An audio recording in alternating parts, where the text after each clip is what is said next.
And with those 5 minutes, you know that music, it means that BWI Mailbag is open. We had one in the, let's start with the one in the comment section here, T. Frank, and Yep. then we will get to our pre-selected questions from BlueWhiteIllustrated.com. Levi asked, would Penn State rather have an old school middle linebacker run stuffer or more new school middle linebacker that plays more coverage and sideline to sideline? Yeah, so it's a 4-2 defense with a nickel base package, and in that you are asking players to cover more space. So in a sense, you need to have a blend. I think you still need to have a little bit of beef in the middle, but you're asking those linebackers to be coverage players. Right. So I would say you're looking for more of that complete player than a guy who skews towards I'm going to be a thumper in the middle. And coverage is so important. Like that's what I guess I'm trying to underline. So old school middle linebacker, no, not an old school middle linebacker. You want a guy that can do it all. And philosophically, I think you should want that no matter what defense you run. The less weaknesses you have, the less ways offenses can expose those weaknesses. So if you can recruit a guy who's 235 pounds, hits like a dump truck, and can run, do that one. Do that plan. And a guy in a team like Penn State that is LBU should be able to do that. So I think that that's the plan for Jim Knowles' system is you have to maintain 6 in the box as your base defense, but in that, coverage is super important because you're trying to suffocate passing by having only 6 in the box. That's the whole point is dedicate bodies to coverage, and that includes linebackers. All right. Next up on our list of questions, I need to just verify what I'm looking at is what question we're going to go to. Otherwise, you're going to be looking at me like, what is this guy talking about? Yeah. Sorry about that. All right. No, you're good. I was just making sure I was in the right part of the admin. That's how we do it live on air, folks. You'll always know the tricks of the trade and our little, we don't keep anything from you. So, all right. YG asked, I have not heard much about Caden Saunders and Liam Clifford. Is this just because we kind of know what we're getting with them, or is it possible they may actually get passed up by some of these guys?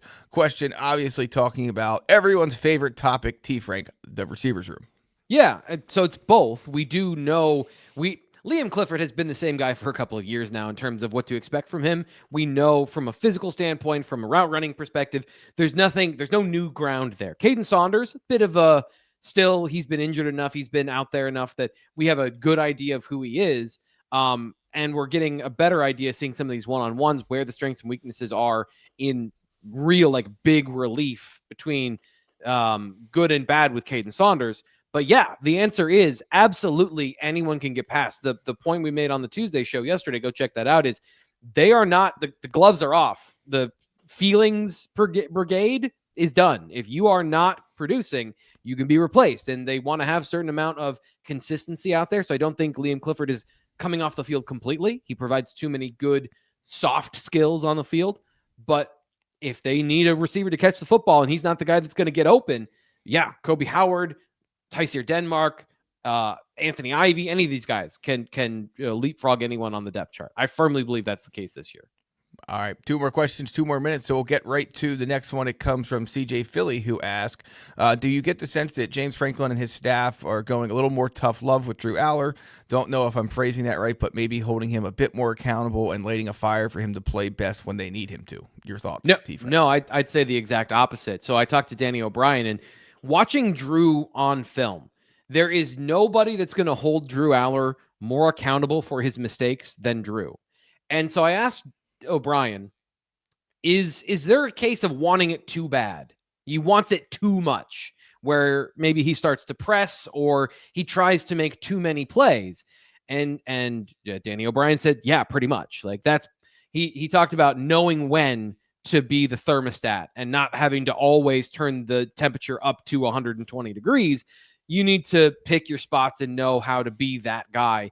And I think it's the exact opposite in terms of they're not protecting Drew, and they are saying everyone needs to get better, but I would disagree. I'd say the tough love conversation is about the receivers, not the quarterback. All right, last one for today's episode. Poncho 570 asked, it's not going to be Murderers Row the first 3 games. He's talking about the Penn State non-conference schedule, of course. How many reps do you see the starters getting to get used to the offensive defensive scheme versus how many developmental game reps do you see for the backups during each of those games, considering the bye that follows Oregon coming to town after the non-conference schedule? The problem is I don't know how much they're going to know about their system at this point. So the defensive side of the ball, you got to get these guys game reps so that they can't get rusty in the first month of the season. So if you're coming off of training camp and then 3 games of non-competition, you can't then ratchet it up to 100 against Oregon. So they're coming out of a bye, no less. Yeah.